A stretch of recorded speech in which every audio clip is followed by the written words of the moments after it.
الرجيم بسم الله الرحمن الرحيم يا نساء النبي من يأت منكن بفاحشة مبينة يضاعف لها العذاب ضعفين وكان ذلك على الله يسيرا ومن يقنت منكن لله ورسوله وتعمل صالحا نؤتها أجرها مرتين وأعتدنا لها رزقا كريما صدق الله العظيم. درود شریف پڑھیں. پھر جماعت کے جتنے ساتھی ہیں وہ سب یہاں آ جائیں اور آپ لوگ بھی قریب ہو جائیے. درود شریف پڑھ لیے, ایک بار اور پڑھیے.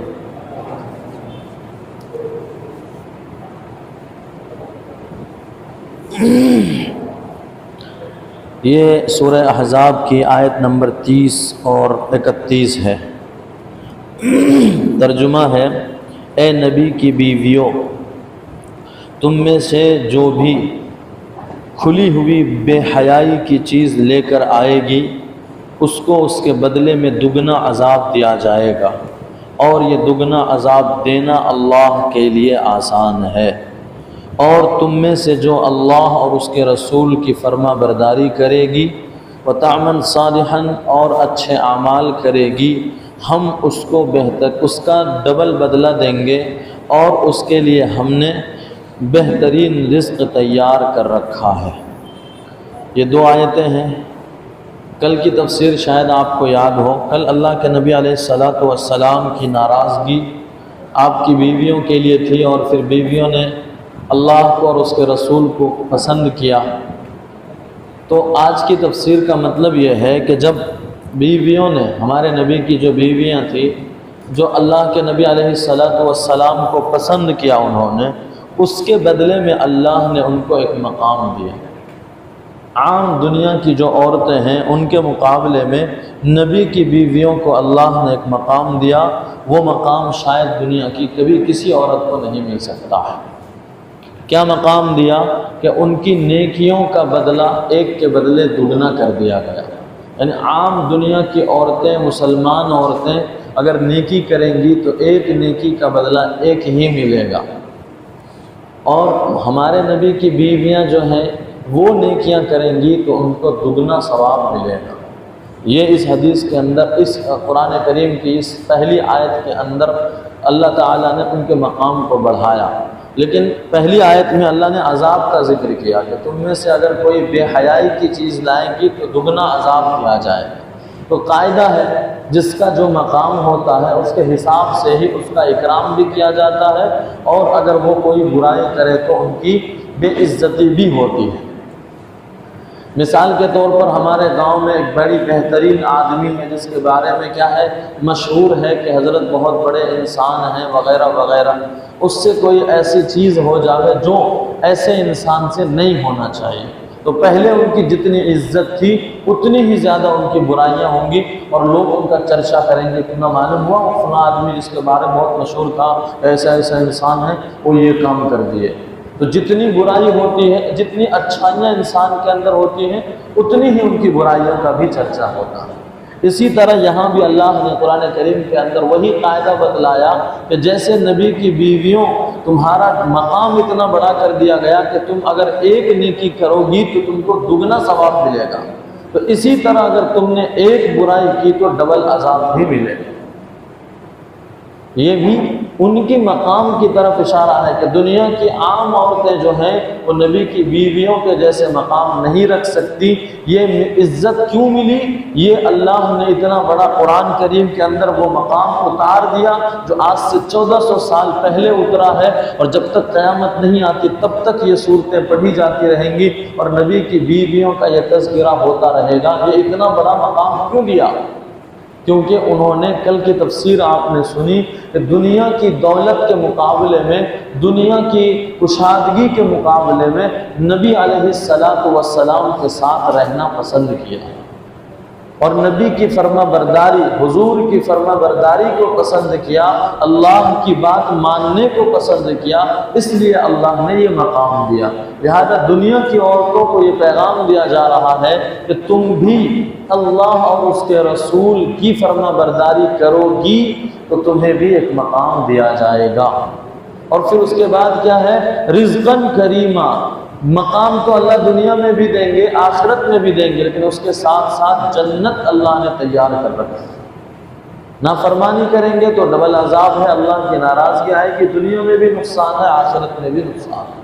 اب حضور صلی اللہ علیہ وسلم، یہ تو آیت کی تفسیر ہے، خلاصہ یہی ہے، میں نے صرف اتنا ہی دیکھا۔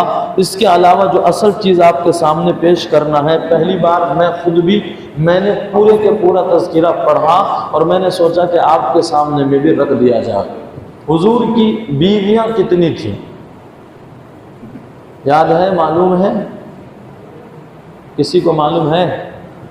11 بیویاں تھیں ہمارے نبی کی، جن میں آپ کے انتقال فرما جانے سے پہلے دنیا سے آپ تشریف جب لے گئے، اس سے پہلے آپ کی 2 اہلیہ انتقال کر گئی تھی۔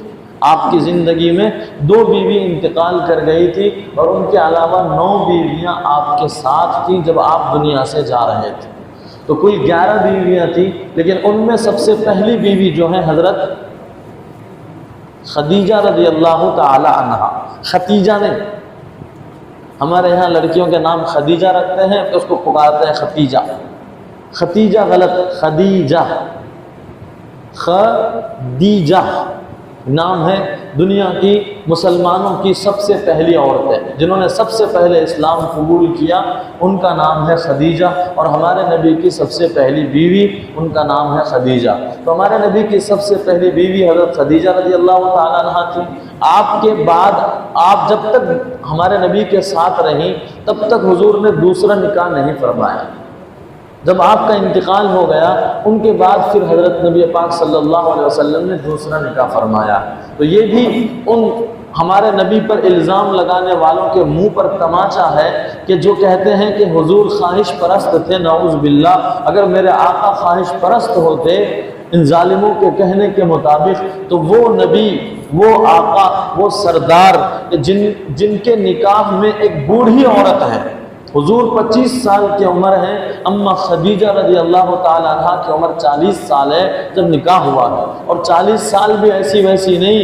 آپ نے ہمارے نبی صلی اللہ علیہ وسلم سے نکاح کرنے سے پہلے 2 اور شوہر سے شادی کی تھی۔ ایک شوہر سے شادی کی، ان کا انتقال ہو گیا، اس سے ایک بچہ تھا۔ پھر دوسرے شوہر سے شادی کی، ان سے بھی ایک بچی تھی۔ ان سے 2 مردوں سے نکاح کرنے والی خاتون سے جب ان کو ان کے شوہر نے طلاق دے دیا، بعد میں ہمارے نبی علیہ الصلوۃ والسلام نے ایسی عورت سے شادی کیا جبکہ حضور کی جوانی ہے، 25 سال کی عمر ہے۔ تو جوانی میں 2 عورتوں سے گزر کر جو عورت آئی ہو، اس سے کون شادی کرے گا؟ ہمارے دور میں تو معاف کیجئے گا، بڈھے لوگ بھی شادی نہیں کریں گے کہ جا اس سے کون شادی کرتا ہے، اس کے 2 شادی ہو چکی۔ تو ہمارے نبی 25 سال کی جوانی میں کیسے شادی کیے؟ صاف ظاہر ہے کہ ہمارے نبی کے دل میں خواہش پرستی نہیں تھی۔ یہ ظالم لوگ جو میرے نبی پر الزام لگاتے ہیں کہ نعوذ باللہ محمد خواہش پرست انسان تھے، یہ جھوٹے ہیں، ان پر اللہ کی کروڑوں لعنتیں نازل ہوں۔ اللہ تعالیٰ ان پر اپنا غضب نازل فرماوے جو لوگ میرے آقا پر اس طرح سے انگلیاں اٹھاتے ہیں۔ اللہ ان کی پکڑ فرما کر ان کو عبرت کا نشان بنا دے جو میرے نبی کے خلاف اتنی غلط بکواس کرتے ہیں۔ 25 سال کا جوان انسان بھلا 40 سال کی بوڑھی، وہ بھی 2 شوہر سے ہو کر گزری ہو، کون شادی کرتا تھا؟ لیکن ہمارے نبی نے کیا تو دنیا والوں کو کبھی انگلی نہ اٹھانے کی نظر، اگر صحیح معنی میں غور سے پڑھے تو انہیں پتہ چل جاوے کہ محمد ایسے نہیں تھے جیسے ہم الزام لگاتے ہیں۔ تو خیر، پہلی بیوی حضرت خدیجہ رضی اللہ تعالیٰ عنہ تھی، دوسری بیوی آپ کی حضرت سودا بنت زمعہ رضی اللہ تعالیٰ عنہ تھی۔ ان سے بھی ہمارے نبی نے، میں مختصر پڑھ دیتا ہوں، بہت شارٹ 2 لائن میں لکھا ہے میں نے، آپ کو پڑھ کے سنا دیتا ہوں۔ حضرت سودا بنت زمعہ رضی اللہ تعالیٰ عنہ حضور سے پہلے اپنے چچیرے بھائی کے نکاح میں تھے۔ تو دوسری بیوی جو آئی ہیں وہ بھی ایک شوہر سے ہو کر آئی ہے۔ تو خواہش پرست انسان ایسے کیسے شادی کر سکتا؟ تو وہ بھی اپنے چچیرے بھائی کے نکاح میں تھی۔ ان کے شوہر مسلمان ہوئے، حبشہ کی ہجرت بھی کی، پھر مکہ آئے اور انتقال کر گئے۔ جب ان کے شوہر کا انتقال ہو گیا، اس کے بعد حضور صلی اللہ علیہ وسلم نے نکاح کا پیغام بھیجا، کیونکہ آپ کی حضرت خدیجہ رضی اللہ تعالیٰ عنہ نہیں رہی تھی۔ اب اکیلے تھے آپ، بنا بیوی کے تھے، اس لیے آپ نے پیغام بھیجا کہ نکاح کر لے۔ کس کو بھیجا؟ کماری عورت کو نہیں، حضرت سودا بنت زمعہ رضی اللہ تعالی عنہ کو، جو کہ ایک شوہر سے ہو کر آئی ہیں۔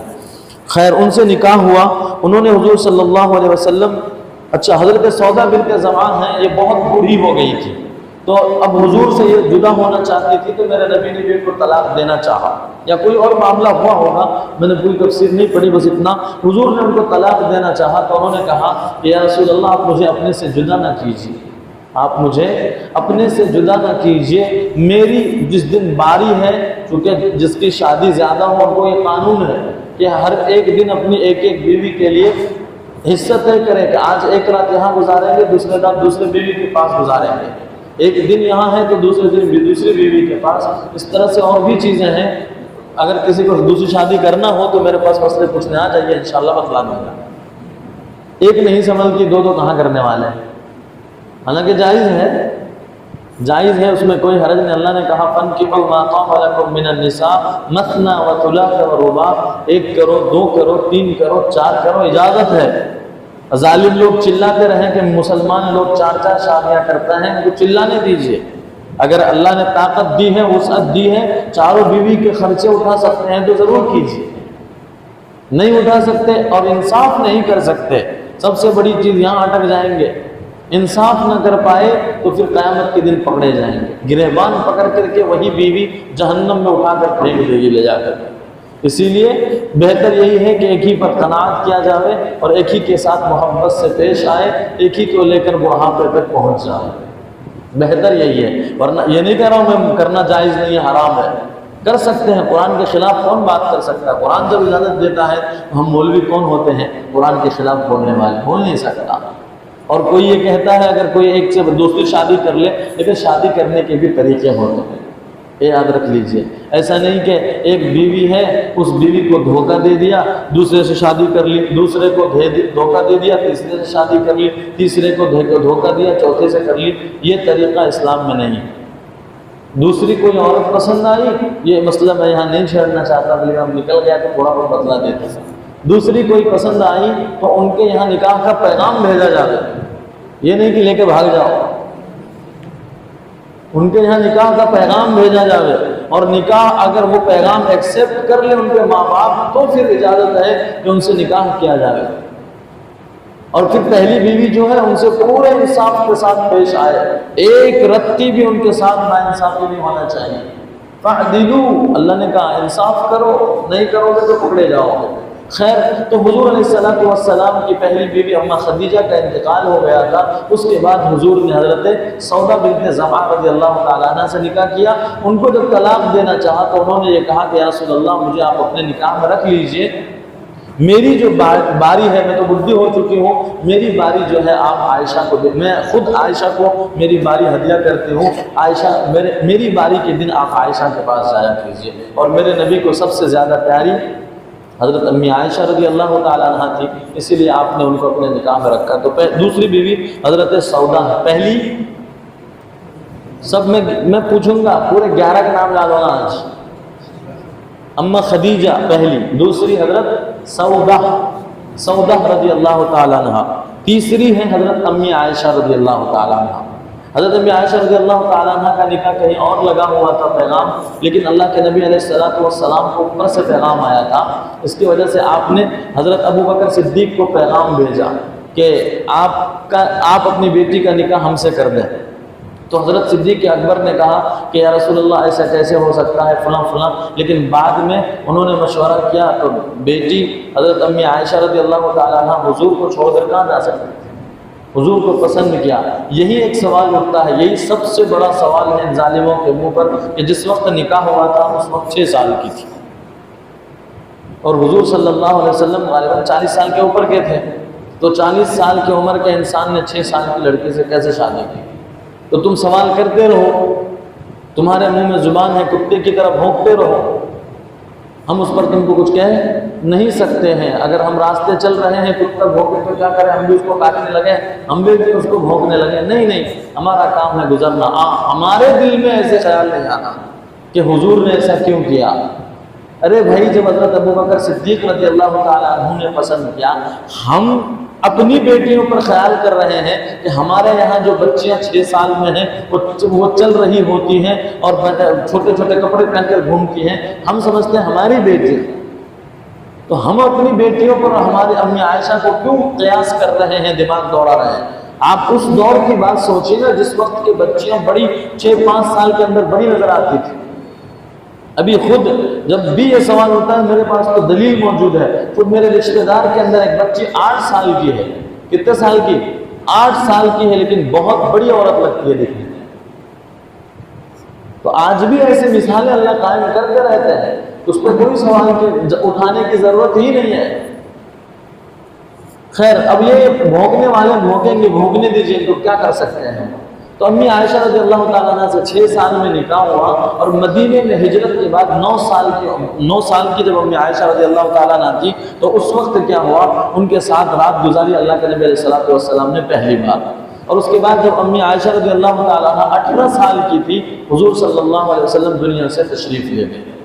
تو صرف 18 سال کی عمر میں حضور اکرم صلی اللہ علیہ وسلم جو ہیں دنیا سے چلے گئے امی عائشہ کو چھوڑ کر، لیکن امی عائشہ اس کے بعد جو ہے ہمیشہ حضور صلی اللہ علیہ وسلم کی محبت میں رہی، اور آپ پر ہمارے صحابہ کرام کی بہت بڑی اور گہری نظر تھی۔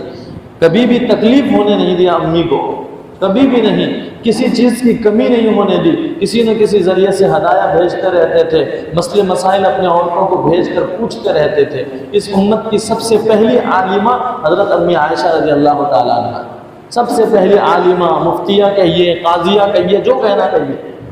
اگر کوئی صحابی غلط فیصلہ کرتا تھا، گھر سے پیغام آتا تھا کہ اس نے غلط رسول اللہ کے فرمان کے خلاف کام کیا ہے۔ بہت سارے مسئلے میں امی عائشہ رضی اللہ تعالیٰ عنہ نے صحابہ کرام کی تبلیغ کی ہے، یہاں تک کہ حضرت عثمان غنی رضی اللہ تعالیٰ عنہ کا بدلہ لینے میں، جو کہ ظالموں نے، جو آج شیعہ لوگ ہیں، یہ شیعہ نہیں، یہ تو یہ ہے جو علی کو مانتے بھی ہیں، بعض ایسے تھے بلکہ ان کو روافظ کہیے، وہ لوگ ابھی بھی ہیں، وہ حضرت علی رضی اللہ تعالیٰ عنہ کا نام لے کر کے حضرت عثمان سے جا کر جنگ لڑی انہوں نے، اور یہی لوگ امی عائشہ پر بھی حملہ کیے، ان کے لشکر پر۔ تو اتنی زیادہ ذہینہ تھی کہ وہ ہر ایک چیز میں امت کی رہبری اور رہنمائی فرماتی تھی۔ اسی لیے ہمارے نبی کو سب سے زیادہ پیار تھا۔ جبریل آپ کے گھر میں بار بار آتے تھے، بار بار آتے تھے، سلام لے کر آتے تھے۔ حالانکہ ہر بیوی کے گھر میں نہیں جاتے تھے، لیکن ہمارے امی عائشہ رضی اللہ تعالیٰ عنہ کے گھر میں جاتے تھے۔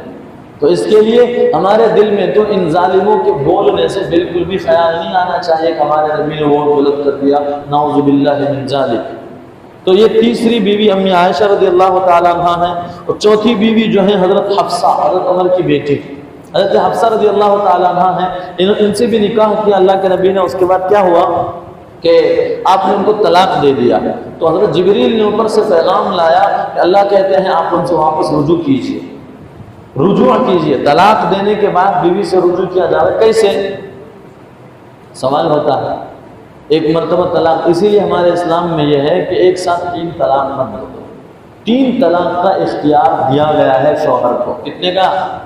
3۔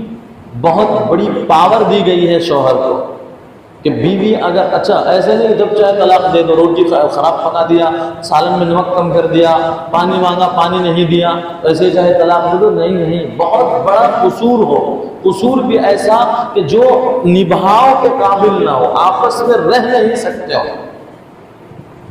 آپس میں رہ نہیں سکتے ہو، تب طلاق کا آپشن آتا ہے۔ اس سے پہلے جو طلاق دیتے ہیں شراب پی کر کے، آ کر کے، یہ لوگ ظالم ہیں، یہ اسلام کو بدنام کرتے ہیں۔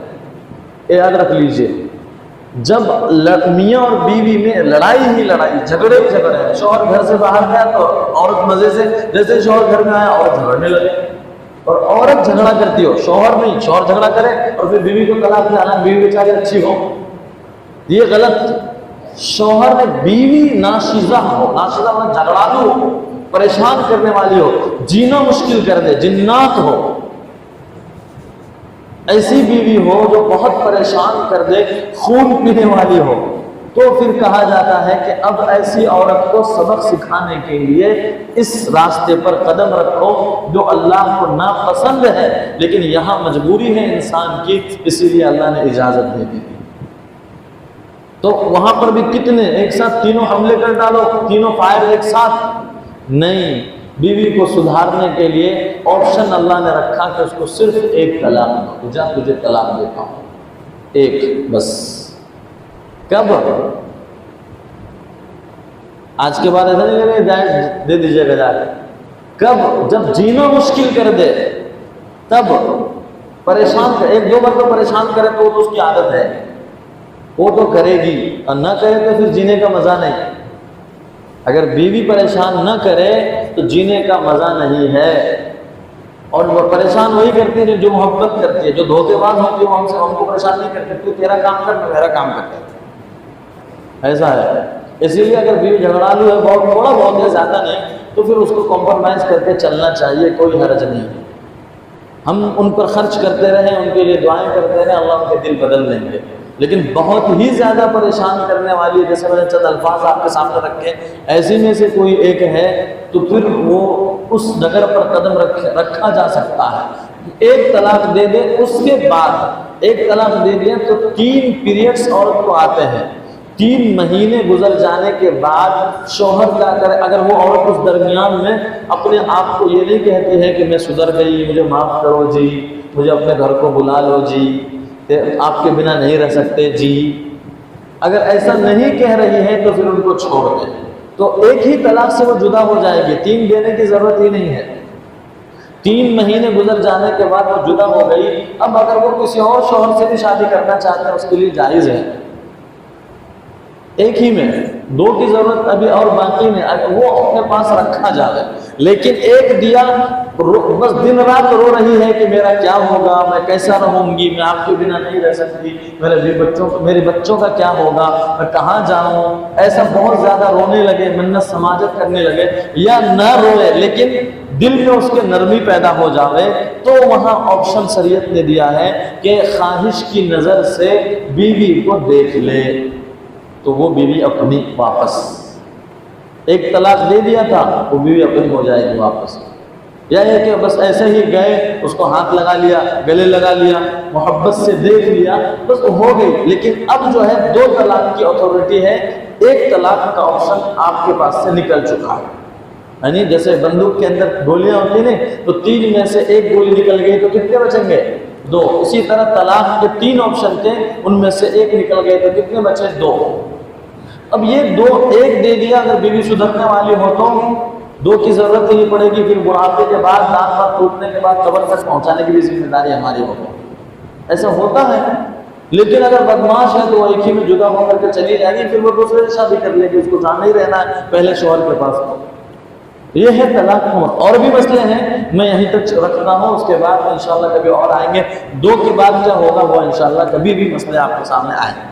خیر، تو تیسری بیوی تھی، چوتھی بیوی حضرت حفصہ رضی اللہ تعالیٰ عنہ کی، حضرت عمر کی بیٹی۔ پہلی حضرت خدیجہ، دوسری حضرت سودا، تیسری حضرت عائشہ، چوتھی حضرت حفصہ، ٹھیک ہے۔ 5ویں حضرت ام سلمہ رضی اللہ تعالیٰ عنہ، کون تھی؟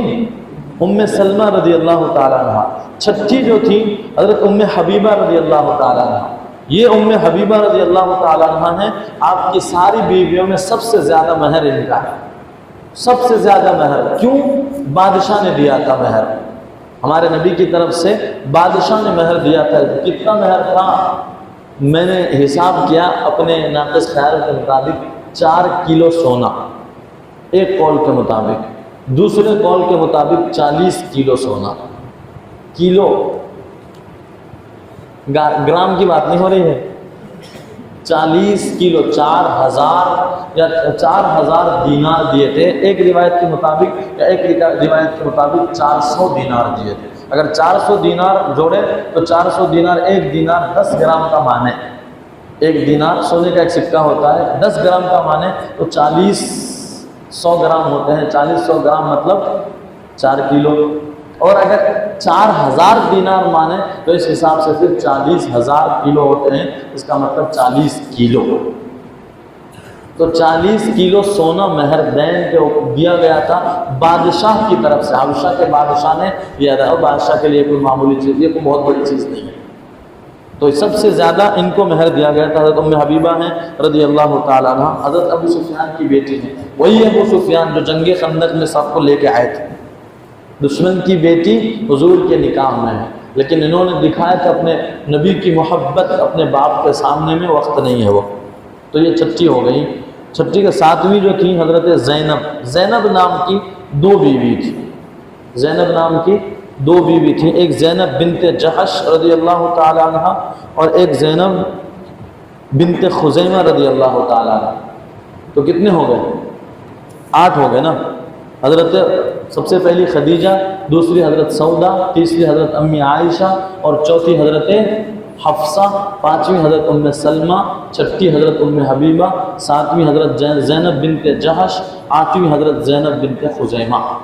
یعنی ان کے ابا کا نام جحش تھا، ایک زینب کے ابا کا نام خزیمہ تھا. تو یہ 8 ہو گئی. 9ویں بیوی حضرت جویریہ رضی اللہ تعالیٰ عنہ.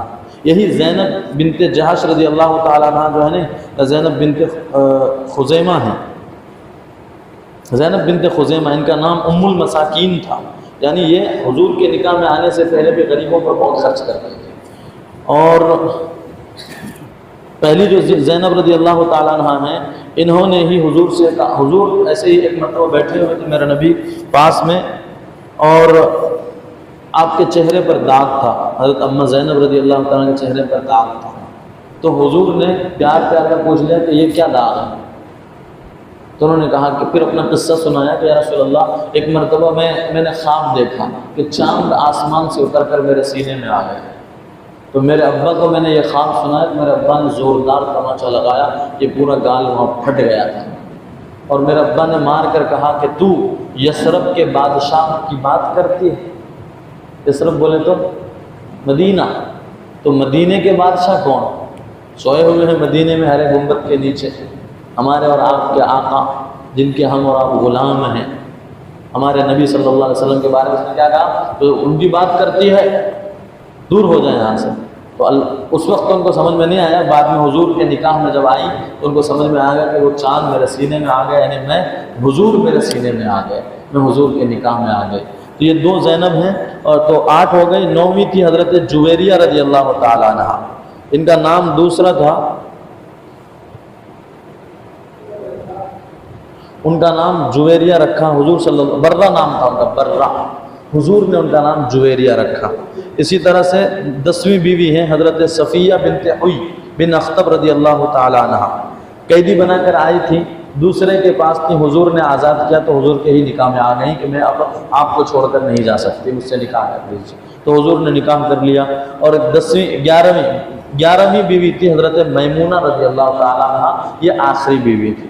ان کے بعد جب یہ سب بیویاں تھیں، ان میں سے 2 بیوی کا انتقال پہلے ہو گیا، حضرت خدیجہ کا اور حضرت سودا بنت زمعہ رضی اللہ تعالیٰ عنہ کا. غالباً ان دونوں کا انتقال ہمارے نبی کی زندگی میں ہوا. باقی کے 9 آپ کی زندگی میں تھے. ان 9 نے وہی جو کل والی آیت ہے، حضور کو پسند کیا اور دنیا کی چیزوں کو ٹھکرا دیا، تو اللہ نے ان کے مقام میں یہ آیت اتاری کہ اللہ تعالیٰ تمہیں ڈبل مقام دیتے ہیں. اللہ تعالیٰ تمہیں ڈبل مقام دیتے ہیں. خیر، ہمیں اللہ تعالیٰ ہمارے ان سب ماؤں سے محبت کرنے کی توفیق عطا فرماوے، ان کی عظمت، ان کا خیال رکھنے کی ہمیں توفیق عطا فرماوے. ان کے بارے میں ہمارے دل میں ذرا بھی کوئی برائی نہ آوے. اللہ اس کے فیصلے فرماوے. جو ظالمین ان میں سے کسی کے بارے میں بھی منہ کھولتے ہیں، اللہ ان کے منہ میں دنیا میں آگ بھر دے. اور جو ہمارے نبی کے شان میں گستاخی کرتا ہے، اللہ ان پر اپنی کروڑ لعنت نازل فرمائے. سبحان اللہ و بحمدہ، سبحانک اللہم و بحمدک، اشہد ان لا الہ الا انت.